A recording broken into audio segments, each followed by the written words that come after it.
All right. Well, I will hand it over to you and let you introduce yourself. I've taken up enough time already, I think. So go for it. Okay. Thanks, Adrian, and thanks for everyone for attending my talk. This is my first time presenting at BSides Knoxville, and I look forward to doing this in person next year. So hope everyone is having a good day so far. And a little bit about myself. I'm Phillip Wylie. My certifications are CISSP, OSCP, and the SANS Web App Pentesting Cert. I'm a senior red team lead at a large consumer product company. I'm an adjunct professor at Richland College. I teach ethical hacking and web app pen testing. And I'm also the founder of the Pwn School project. Teaching got me interested in expanding my teaching outside of the classroom, doing workshops and doing meetups. And we actually stream these talks too. We started streaming last year, and fortunately with all the quarantine stuff, we're able to still operate as well as my classes. I've been in InfoSec and IT for a little over 22 years. Spent my first 6+ years as a system administrator. I like to go through this in detail because, this talk is how to become a pen tester in your background. So you can kind of see my background for the past 16+ years. I worked, for 16+ years, I worked in security and AppSec. The last 8+ years in pen testing, my first 5 years were in consulting. I highly recommend consulting if you ever get the chance to do it because you get to learn it at an accelerated pace. I don't feel like I'd be where I'm at without that experience. And I'm also the co-host of a new web podcast series that just started here recently, The Uncommon Journey, and it's hosted by ITSP Magazine, so check us out. We talk to different people in security and they share their story of how they got in. And kind of like my story, not everyone got in so straightforward. My path to InfoSec was pro wrestling. When I graduated from high school, I had no plans, and my friends, said, since you're a powerlifter, you're a big guy, why don't you be a pro wrestler? So I decided to give it a chance. Got married and had to find a more stable career, so I moved into CAD drafting. From there, I found out about sysadmin, and from sysadmin, I moved into InfoSec, and then from there, pen testing. And so back then, whenever my wrestling days, I actually wrestled a 750-pound black bear, which you can see pictured in the slide. This is a slide I share each semester with my students. And also just to kind of give you more detail on this talk is based on my first lecture of the semester. So one of the things I like to let everyone know is, while, pen testing or hacking with permission is legal, but without it, it's illegal. You don't want to get yourself in trouble. If you're in security, want to get into security, it's kind of hard to get jobs if you have a felony on your record. So only hack if you have permission, and even better, written permission. Hacking without permission is illegal. And quotes by Voltaire, but my first exposure to it was from Spider-Man, Uncle Ben. Uncle Ben said, with great power comes great responsibility. So we need to remember this, regardless if you're a pen tester or any other areas of security. What is pen testing? Pen testing is assessing security from an adversarial perspective, attempting to exploit vulnerabilities to gain unauthorized access to systems and sensitive data. A lot of times people just think of root or NT system authority or domain admin, and when it comes down to it, it's the information that's the most important part. So pen testing gives you the adversarial perspective of security. You have a better understanding of the risk severity. Exploitable vulnerabilities are high risk and a higher priority for remediation, as well as justifying the budget.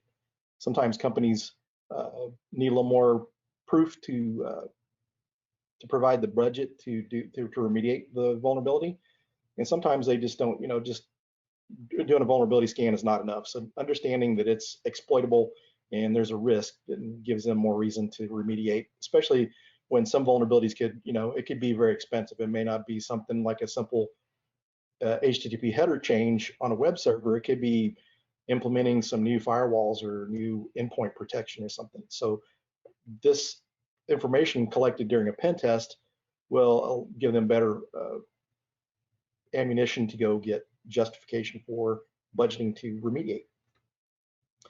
Regulatory compliance is a big driver for pen testing. Payment card industry, data security standard, PCI DSS has been a large influence on pen testing. You have to have pen tests performed to be compliant, so this has drawn a lot of work. You see a lot of pen testers at banks for this reason, and a lot of pen testing. And it's a fun job, even though I've been doing this for over 8 years. Anytime I hack into something, it's still a big thrill. So it's a lot of fun. It's a pretty good area for opportunities because although it's not a new field, there's been a lot of companies have used consultants and contractors to do their work, and not everyone can afford that much consulting time. So it only makes sense to bring in your own pen test team. So a lot of companies are starting to add pen test teams. If they don't have one, then there's a good possibility that they will. In pen testing jobs and kind of some of the terms, penetration testers, the professional term shortened to pen tester, sometimes these fall under security consultants or analysts or engineers. So when you're looking for jobs, you may not be able to just clearly find a job that says pen testing. So you have to look through the job description, because sometimes HR can't break down every single job into a job class and all that. So you just have to be cognizant that it falls under different titles. You just have to look at the job descriptions and see the tools being used and the type of work to get an idea if it's a pen testing job. Sometimes the main title might be something else, but pen testing will be related, will be listed somewhere in that description. Different words synonymous with pen testing is ethical hackers, which is a more common one and more easy to explain to the general public for those that are not don't understand the term pen testing. Offensive security, adversarial security are some terms that are widely used for this area of security. Threat and vulnerability management is a common department this falls under sometimes. Sometimes it could be separate. It could be the vulnerability scan team may be under this alone, the remediation team, but a lot of cases this falls under threat and vulnerability management. Pen testing skills in other areas. This is not only important to pen testers, it's important to other areas. And kind of evidence of that is if you look at the MITRE attack framework, it describes different APTs, how these hacks happen. And so that kind of gives you the importance of this knowledge. So SOC analysts, network engineers, and security and network security analysts, being able to identify malicious traffic is very important. DFIR people, you know, if you're responding to an incident, if you understand some of the attacks, it makes it easier, makes your job easier to do. You'll understand the attack patterns and get a better idea of how the certain system was exploited and breached. And purple teams is kind of more of a newer thing, and this is where your offense and defensive teams play together. They work together to improve the defenses. So whereas you could be doing your pen test and let the blue team know what's going on and they're monitoring the traffic, then they can write better signatures to detect that type of activity.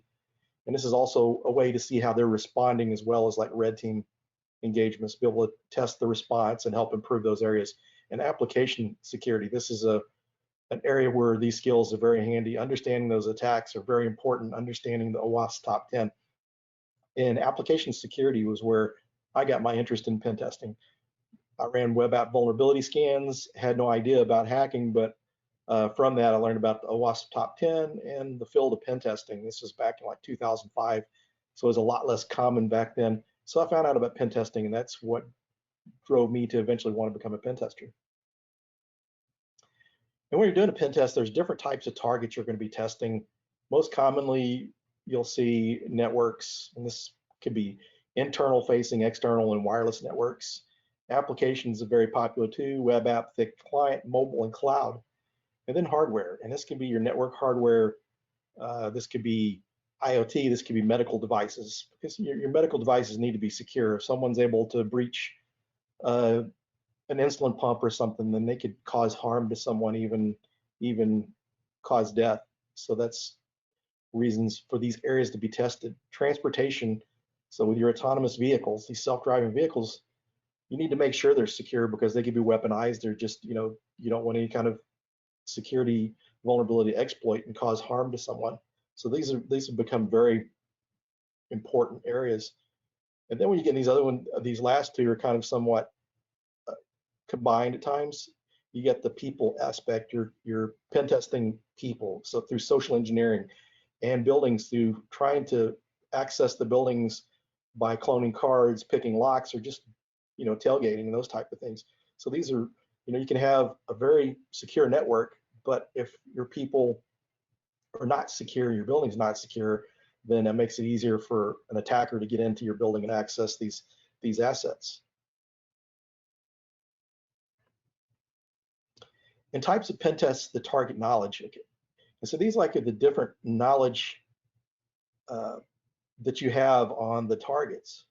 So black box is usually more indicative of what a malicious actor would attack. This is more like a real world attack. So you've got limited information, usually maybe just IP addresses. I did a black box pen test for a company, and we just knew the address, physical address, to be able to test the physical security. And it was up to us to find the network blocks through OSINT to be able to test that target. And so this is more like a real world attacker. White box is just the opposite of the spectrum. You got detailed information. When it comes to web application pen testing, you've got accounts, different documentation, working with the developers to get a flow of the application, how it works. Because in white box testing, you want to make sure you don't miss anything. And white box testing is also referred to as crystal box. And this is very important in a web app because, if the external security controls may be really tight and you can't get in. So what happens if someone is able to bypass that? How secure is the application beyond the surface? So it's important to test on different levels. You want to test at admin, unauthenticated, and some of the lower level users. You may have an application that is being used in different regions and you have admins for those regions. So you want to test all those roles, because even as an admin, there's stuff like social security numbers that they don't need to see. So you need to make sure that that information is not being leaked. And then gray box is more common. This is more common what you're going to see as a pen tester. You got your IP address ranges. There's more information where you can do the test. And these all three options are really dictated on the amount of depth that needs to be tested and the time. If you've got a lot of time, then black box could be a good option. And if you're very short on time, then white box may be a better solution. And just like I said, the white box, you can more thoroughly test the systems, but all three of these methods and extremes are good to test. And types of steps within vulnerability assessments and vulnerability testing include vulnerability scans. And so a lot of companies will have a dedicated team that all they're doing is vulnerability scans. They're running Nessus or Nexpos to look for vulnerabilities. And this is turned over to the different teams to remediate those vulnerabilities.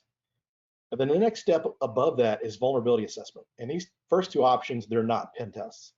A vulnerability assessment, you're taking that further, you're doing a vulnerability scan and you're validating those vulnerabilities to make sure they're not false positives. And aside from that, you're also running other tools like Nmap to look for open ports and services, other ways to test. But in this, you're doing, it's almost like a pen test, but you're not exploiting the system, not hacking into it. So you're looking for vulnerabilities and validating to make sure they're not false positives. In some companies, they will request this opposed to a pen test because some people are worried about the risk. Maybe their environment is a hospital and they've got medical devices connected to their Wi-Fi network and they're wanting to be careful. So sometimes people will go with the vulnerability assessment instead. And pen test is the next level. So this is where you've done your vulnerability scan, port scans, validated any of the vulnerabilities that you found. Next, you're going to your pen testing tools, your scripts and your exploits, and try to hack into those systems. And like we've mentioned before, if this is exploitable, then it's a higher risk vulnerability. And then you get into your adversarial simulation through red team and adversarial tests. One of the best descriptions I heard of this was from Wirefall that runs Dallas Hackers Association. He refers to red teaming as testing the blue teams. So you're going in and testing the controls, the technology, the response to these attacks. And so you're doing more of an attack simulation, whereas a pen test is less of attack simulation. People usually know what's going on. With the red team, very few people know, usually management maybe, but they're really trying to keep this quiet just to see the response. And after the test is done, they can go back and find ways to improve the response from the incident response team and the blue team on blocking these activities. And there's different specializations. Actually, the first one, the generalist, is really not a specialization. This is kind of where most people start out. So if you've got a network background, you're going to start out as a generalist. If you have an application development background, then you're going to start out with web app pen testing.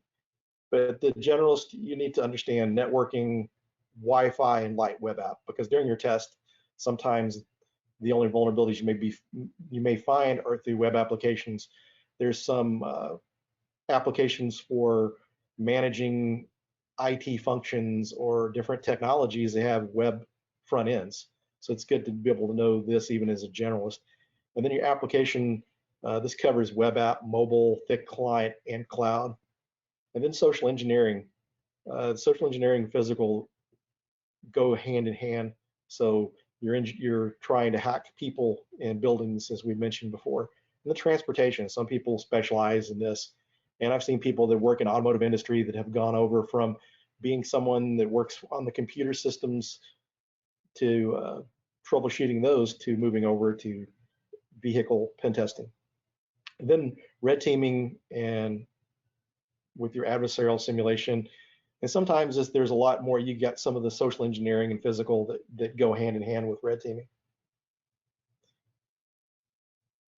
And for the part of the presentation most people are here for, how do I become a pen tester?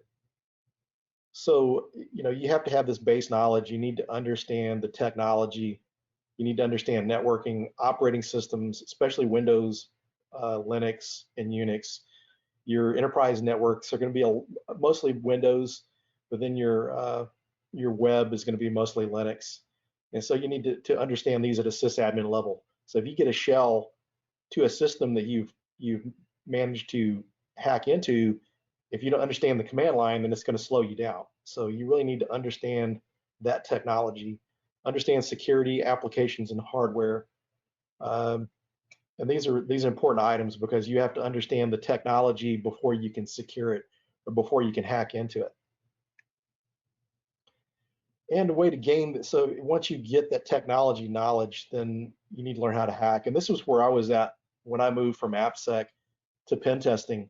I had experience with web application vulnerability scanners, network vulnerability scanners, and some other tools, but I didn't know how to hack. So I had to learn how to hack. And that's when I signed up for the OSCP course to learn how to hack systems. So you can gain this knowledge through classes, conferences like this, different meetings and meetups. There's a lot of local OWASP chapters and local DEF CON groups that you can go and learn from other people. And sometimes taking these first steps in conferences and meetups is a way to see if you're really interested. Sometimes you may not want to invest the money into something unless you know it's something that you're wanting to do. Self-study is a big one. Even if you do the classes and stuff, you definitely need to do some self-study. So one of the best options here is home labs, getting the hands-on experience. There's a lot of good videos on there, hacking walkthroughs on YouTube and different educational videos. Tutorials are good. There's a lot of good tutorials on there, how to use the tools, how to do different hacking techniques, blogs and articles, and Twitter. The InfoSec Twitter is a great place to find information. Prior to Twitter, I used to get my information from blogs and RSS feeds. Now through Twitter, sometimes you may find out about some new exploit before it actually makes it to some magazine articles. So you can get your information quicker and get links to proof of concept code and connect with a lot of other security professionals that you can learn from. And also networking. And networking is big on finding jobs as well as gaining knowledge. And so the hacker mindset, you can understand the different hacking tools and how to do certain hacks, but you have to develop the hacker mindset. That's be able to chain together different exploits and vulnerabilities, be able to exploit those different vulnerabilities and see how you can get further. You may be able to get past into the layer, but if you can't exploit the system, then you may be stuck there. So understanding this is very important. And you develop this kind of like you do troubleshooting by hands-on experience. If you're doing, network administration or sysadmin work or development, when you're starting out, when things install and go perfect, that's great. But if things don't go wrong, you miss out on the opportunity to troubleshoot And hacking, similar to troubleshooting, is getting the hands-on experience.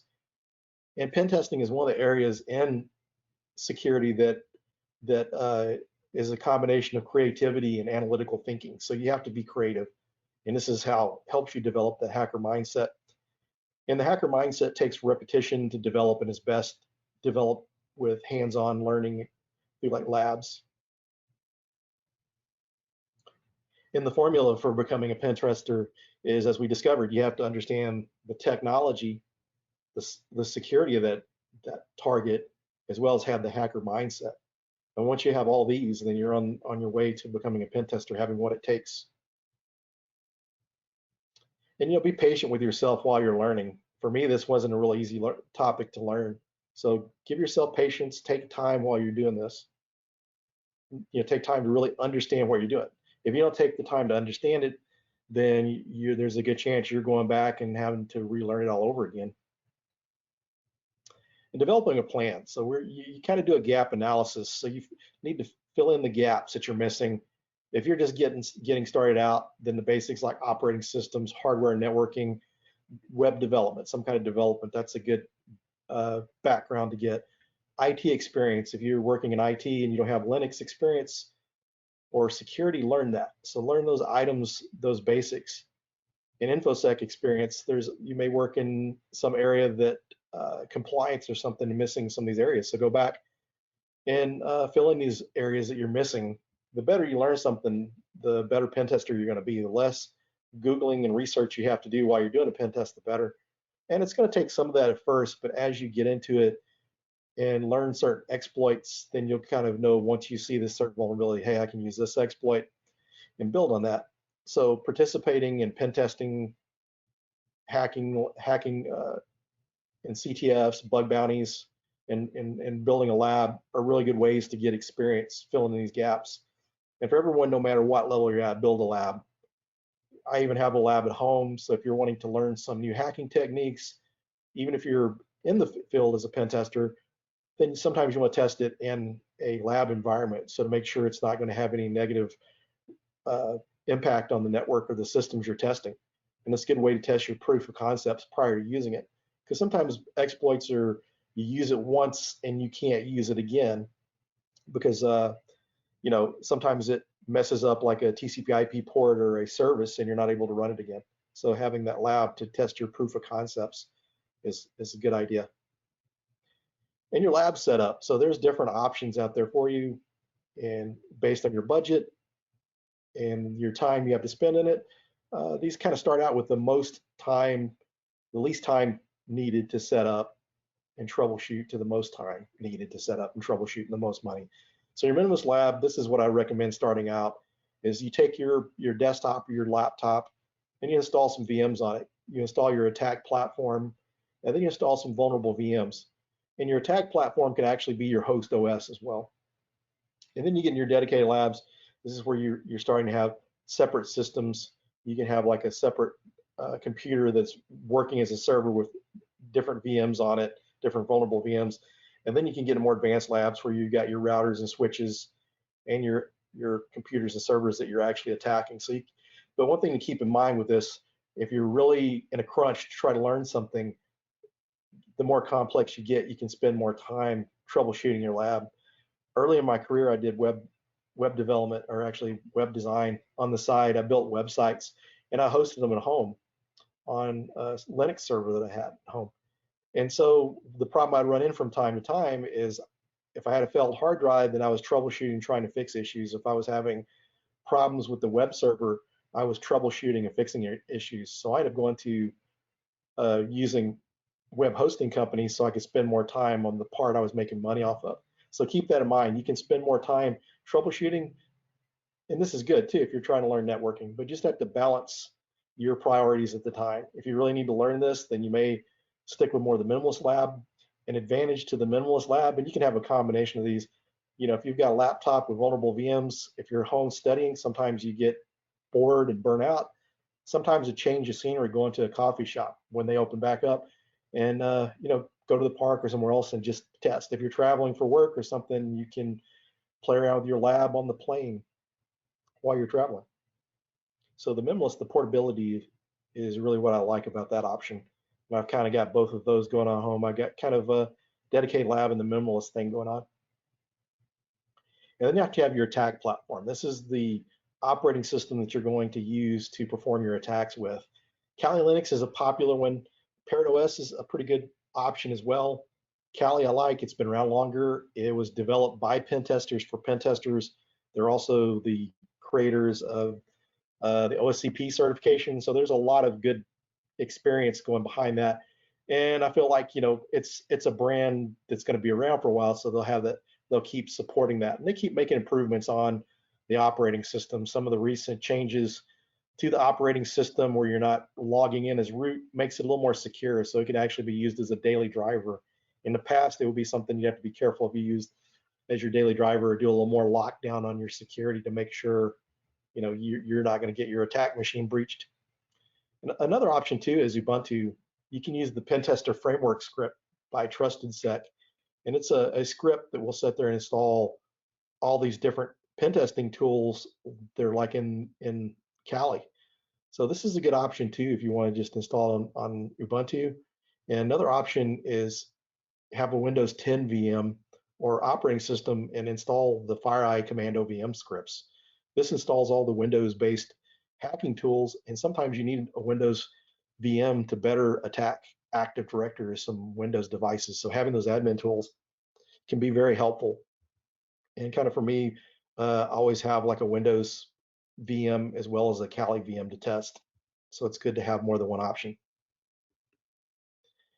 And you have to have your targets in your home lab. So you can create virtual machine targets from using VulnHub. And some really good choices to start out with is exploitable 2 and metasploitable 2 and metasploitable 3. And the good thing about these vulnerable VMs is there's a lot of vulnerabilities on it to exploit. Whereas to get the same amount of vulnerabilities on other VMs, you might have to install multiple. So you can start out with metasploitable 2, and that'll keep you busy for a while. And if you get stumped, go online, look up some walkthroughs. The walkthroughs can be very educational. You can see how different people exploit these same systems. And OWASP WebGoat, there's also a vast array of vulnerable apps that you can use. Juice Shop is a good one, damn vulnerable web app. Matildae, there's a bunch of them out there for vulnerable web apps. And create your own vulnerable VMs. You can download the software from ExploitDB. As well as having exploits, they have links to some of the vulnerable software versions. So if you want to test exploits out, you can download and build your own vulnerable VMs with this software. And recommended reading. So these are some really good books to start out with. The Pentesting: A Hands-On Introduction to Hacking by Georgia Wheatman. This was my textbook for my ethical hacking class the first semester, first year actually. And it's a really good book. It teaches you how to build labs. And the only reason I really moved to the Pentest Plus content is to give students a certification to prepare for. But this shows you how to build a lab and also how to do pen testing. So this book is a really good one to start out with, and this is what I recommend to start with. And then the next book I would move to is the Hacker's Playbook. Version 2 and 3 are out, but I would start out, don't skip over version 2. Version 2 is more pen testing centric, and version 3 gets into more red teaming, so you're more adversarial simulation. So both of these are good and they play on each other. So I would start out with the Hacker's Playbook 2 and then progress to version 3.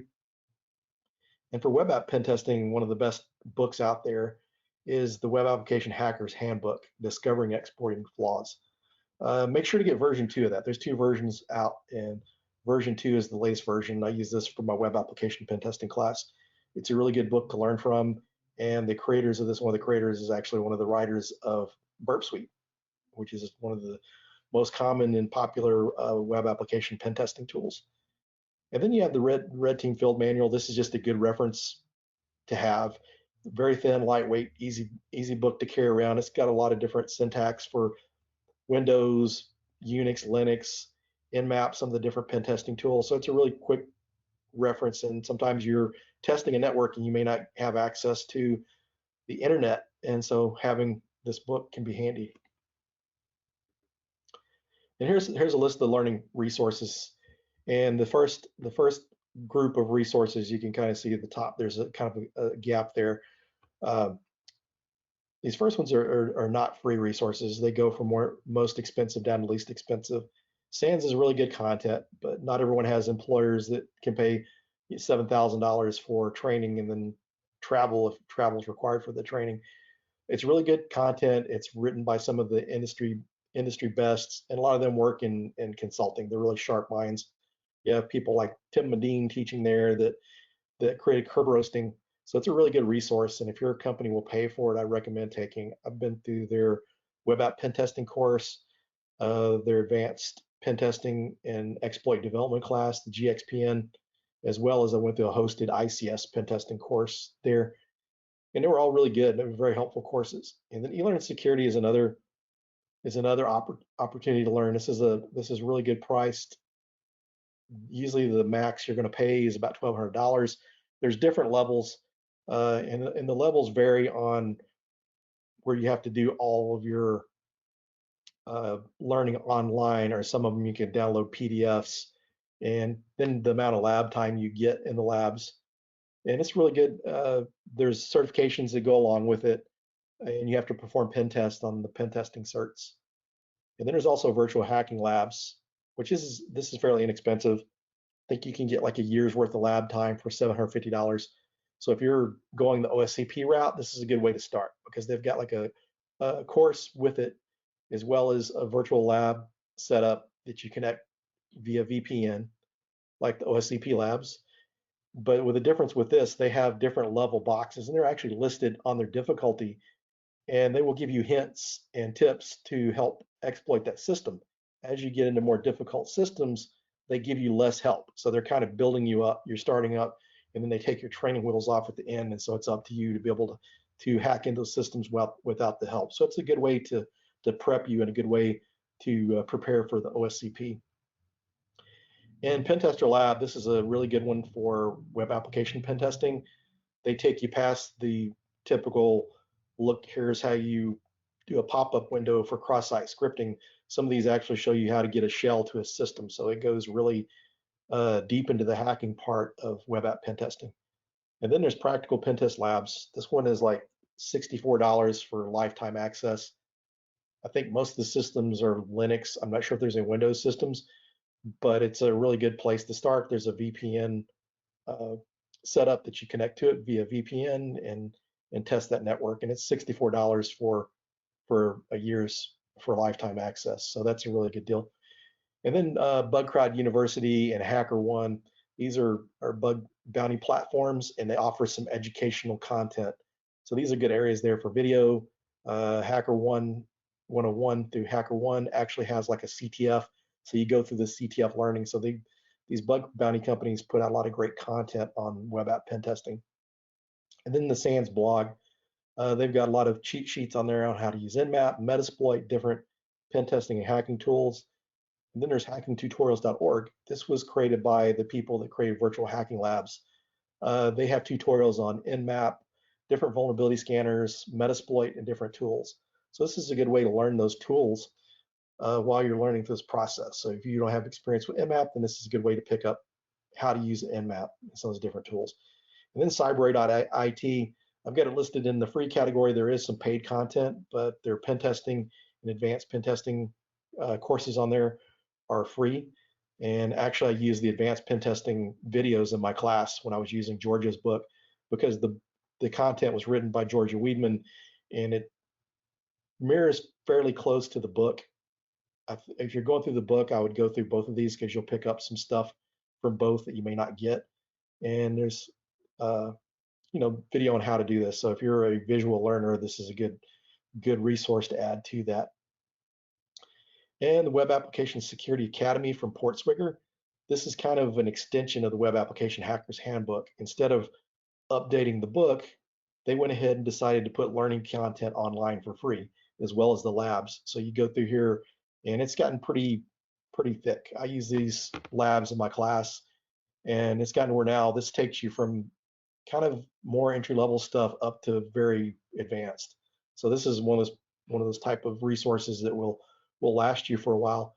And as you go through the learning content, the labs are are online, so you can access the labs, and there's no cost for that.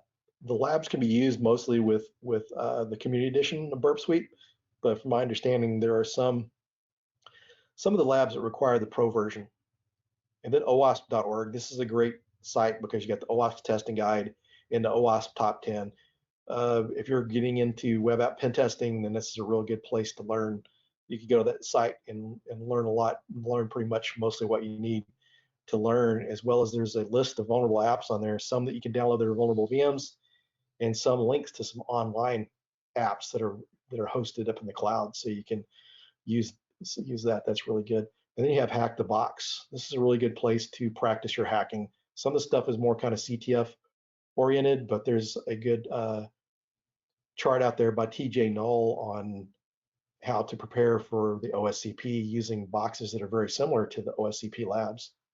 And then Over the Wire CTF offers some online hacking resources, which are really good. And I really recommend this if you're really trying to learn Linux security. That's a good place to start. And there's a link down at the bottom to the resources. This will be available online, that you can go to this page with all these resources. So that way, if you don't take a screenshot or download the slides, which are available, you can go to that link and get that information. Certifications. And one thing I want to say before I mention the certification part of this, certifications are good at getting your foot in the door, and they can be very helpful. Some people have been successful without them. Some people, they've been successful with them. Me personally, they've helped me. But even if you do pursue any of the certifications, spend the time to learn the content. The worst thing you could do is go through and learn this, go through one of these and complete the certification, and then not retain the material, and then you need it later on, you got to go back and relearn it. And also, you're doing, people that do that, you're doing the certifications injustice, because people will say, okay, this person came in, had this cert, and didn't know what they're doing. So some entry-level certs, CEH from EC Council is one of the first and most widely known. This one's a good one because it kind of helps bypass the HR firewall. HR is very familiar with the Certified Ethical Hacker. A lot of hiring managers that really aren't plugged into the industry will recommend this. It's also a DoD cert, so companies that do government work, or if you work for the government, this is a highly sought after cert along with the CISSP for government work. And then the Pentest Plus is a little newer of these entry-level certs. But the thing I really like about the Pentest Plus is it's really heavy on methodology. It's not just tool-based. It doesn't just teach you how to use the tools. It shows you the methodology and how to put things together during a pen test. And this is CompTIA content, and it really builds on some of the previous CompTIA content. So if you've been through like Security Plus and some of the other certs, you've touched on some of these topics. So it kind of builds on that. And that's one of the things I really like about Pentest Plus and some of the CompTIA content. And then you get into your intermediate certs. Some people will say the OSCP is an entry-level cert. Mind you, it's entry-level to ethical hacking pen testing. So it's not like an entry-level security certification. It's not easy. And you have the GPEN. Both of these are very popular certs when people are looking for pen testers. They typically will look for the GPEN, OSCP, or the SANS Web App Pen Testing cert. And the OSCP, you actually have a practical exam where you're hacking into systems, performing a pen test, and you have to get a certain amount of points to be able to pass the exam. So this gives you hands-on experience. And one of my second pen test job, I got because I had this cert. They normally do a hands-on interview where they give you a vulnerable VM to pen test. And since I had that, that got me past the lab portion of the interview. And the GPEN, this is a question answer, typical like the SANS certs. They may bring up like a certain tool and have you answer questions towards that. And then your advanced certifications, the GXPN, the Advanced Pen Testing and Exploit Development by SANS, and the OSCE by Offensive Security. These are advanced pen testing and exploit development certs. And as far as these go, if you're deciding on which one to get, a lot of companies will equally ask for the SANS certs as much as the offensive security certs.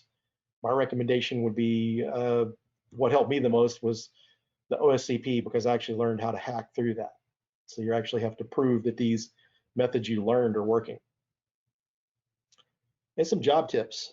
So Professional networking, be part of your local meetups, different clubs and groups, and go to conferences. That way it's a good way to network. Even in these virtual conferences, get in Discord, talk to people, network. My last 3 permanent full-time jobs, even including my teaching job, I got through referrals. People I know at meetups gave me referrals to jobs, and at the time I really wasn't looking for a job. So staying plugged in and connecting to your community is a good way to find jobs and not really have to put in a lot of effort in seeking out jobs.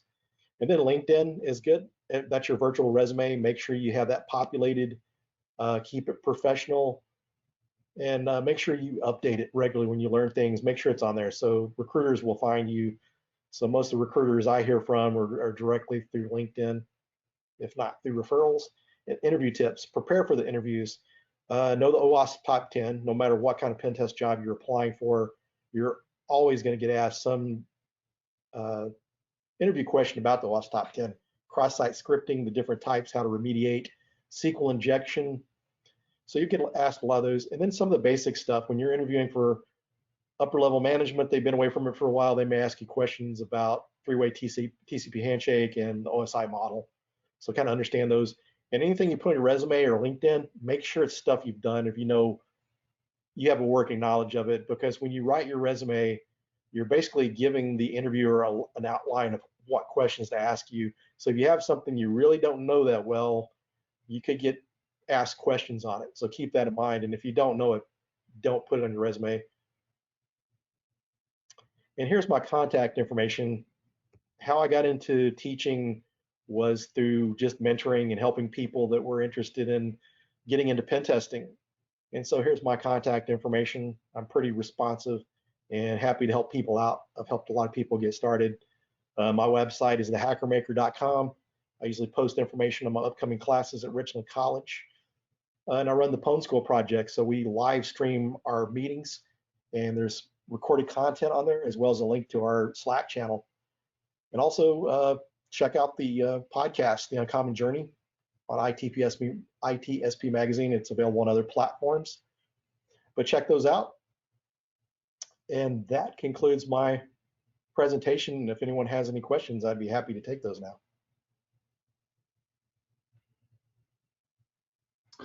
All right, yeah, we've got, I know we've got at least one here, and you might have answered it. This question came in pretty early during the talk, and I know you touched on certifications later, but the question is, what are your thoughts on cybersecurity master's programs? You know, any point in going that route, or just stick with certifications? For me, it's really going to depend on your end goal. If you're wanting to move into management, I've seen companies that will only put people in management. Some of these are like some of your big 4 consulting companies, and even some of them, as far as used to require bachelor's degrees, aren't requiring it. But I would say if you're just getting started out, if you've got the time to spend in school, it's not going to hurt you to have it. But definitely, if you want to be a pen tester, you don't have to have a master's degree. If that's something you want to get, I would get it. It's definitely not going to hurt you at all. And if you ever decide you want to teach, it's good to have. So any kind of formal education, sometimes what this is going to do, if you go to school and get a computer science degree or a cybersecurity degree, this is going to give you some base knowledge coming in, because if you don't have that and you're not working in IT, you're still going to have to learn technology to be a pen tester. Another question, ideas on certifications, training programs, et cetera, that are focused on the red team side of things, including social engineering, physical security testing, and adversarial emulation. I think you touched on a lot of those, but go ahead. Yeah, as far as some of the classes, Pentester Academy has like a course on, and their red team courses are really focused around Active Directory. It kind of slips my mind. Rostamaus, they're through Zero Security, has some kind of course that goes through, I think they leverage the pro version of ethical hack the box. So that's a really popular one. Zero Security actually has a cert for it, and that's based on the logical side, not really the technical side, not so much the physical or social engineering part of red teaming. There's some people out there that offer some courses like that. A lot of that's going to be probably easier found at like Black Hat I know also Jason Street does some social engineering courses from time to time. Uh, Someone recently shared one with me. It was like Red Team Academy or something around that lines, and they go into a lot of physical and lock picking and stuff. SANS used to offer like a hosted 1 or 2 day class that was on like physical security. So they're out there, but it's not as ready available as some of the hacking pieces of red teaming. Hey, there's a lot of good stories out there too. I know a speaker we had earlier, Adam Compton, has a whole podcast series that he's done on YouTube on pentest fails. And there just so many stories on how I went to jail or almost went to jail. Jason Street did a darknet diaries, about how he robbed the wrong bank Yeah, in Lebanon. yeah. I mean, it's I've got some myself, but I find those can actually be pretty useful and like stuff to some red teaming situations you can get into trouble. So Those are you're not going to educational. learn that on the OSCP, right? Yeah, yeah. It's that's one of the things too is going through any of these things, learning how to hack. You need to learn the methodology too. So you know, don't just get hung up on the hacking part. Learn the methodology, because I've seen people that came in that went through and got their OSCP. They knew how to hack all day long, but they come back and told me, man, there's a lot more to pen testing than I thought. So wrestling the bear, did you win? Well, technically, I have to say no. The bear didn't take me down, but I didn't take the bear down either. And so, yeah, I actually wrestled that bear twice. And it was back during my pro wrestling days. I worked part time as a bouncer because I wasn't making enough pro wrestling getting started out. So they did a promo on a Sunday because they were bringing in this bear to bring in, extra business on Sundays because Sundays were normally slow. So it was an interesting experience. Not in beating, but it was pretty crazy how hard it was to move that bear. It was like trying to move a parked car. So we all agreed in the chat on Discord that you won because you survived it. Yeah. So based on that alone, the fact that he had what a 450 pound advantage over you, you win by surviving with both eyes, not disfigured. Yeah. Well, awesome. I don't think we have any other questions, but this was great. Lots of questions about, certainly if you can get these, or if you've already got the slides up where people can get to them. I've got Ton of them good up resources on in there. Sked. Yep, they're already up, got them uploaded on Sked last night. Awesome. Thank you very much, Philip. Wish you luck. Have you already given your other talk? No, not yet. Okay. Well, good luck on that, and thank you for delivering such a great talk for us. Yeah, thanks for having me. Yeah, our pleasure. Thank you. Thank you.